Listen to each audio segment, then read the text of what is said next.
Second step, oh, and if you put in like something that's really like if you pull out teeth or jaws or something and like the animal's really flat, like if there's still blood involved, like you're gonna get some really good bloody, gross bloody. I gotta change that. I don't even know what's in there. Probably some teeth, probably some really cool teeth. So the second step is degreasing. And so basically if you've got all the flesh and it's off your bones and you're like, okay, you might stop there, or you might decide to degrease them because they still might smell. And bones are just greasy, and it depends on what kind of bones they are. Like marine bones, very greasy. Also illegal to have, so don't tell me about it. I don't want to know. Super greasy, and they do take a long time to degrease. So for this step, with my totally fleshless, no flesh bones, I'll basically take them and put them in a bucket or a little container. I use little containers for little things, and I use Dawn dish soap, or it could be generic Dawn dish soap, but it has to be Dawn dish soap. And I use like the blue stuff. I've never had any issues with color, but I mean, they use that shit to like clean up the penguins during the oil spills, so it's good enough for me. And again, that process can sometimes take like weeks, maybe not, maybe 2 weeks, I don't know, it depends on how greasy your bones are. It won't take as long as like the defleshing, but it does take a minute. It's going to take more than a day. It's going to take more than a couple days probably. So defleshing, degreasing. Maybe that's the end for you. Maybe you're like, great, now my bones are not greasy anymore. Oh, and you can tell when they're done degreasing because there will be this, like, when you look at it and the magic Dawn dish soap is pulling the grease out, there'll be this kind of like cloudy, sort of ghosty halos around them. You can like see it. It's really cool. I wish I had an example for you, but I will do a follow-up post with some pictures, and so hopefully I've got something that's cool like that.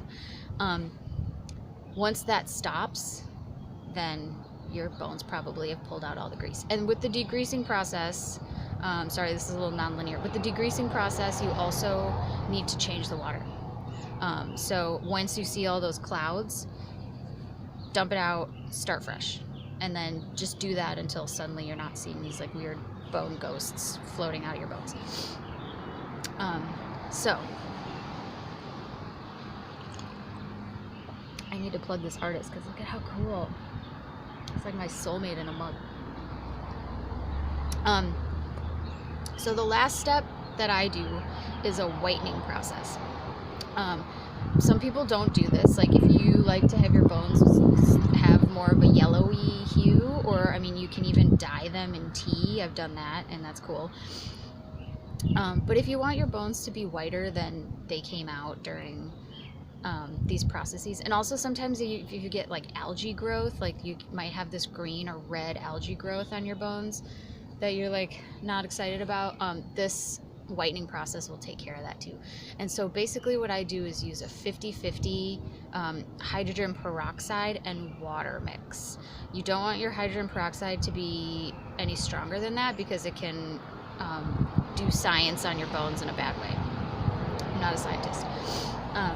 So I do have an example. This is my little coyote tooth that I found in the midst of a giant roadkill dump site, which I'm not disclosing the location of, you guys. I'm really sorry. I love you all, but I can't tell you. I promised I would. So this guy was really yellow, and I've been soaking it. It's still pretty yellow.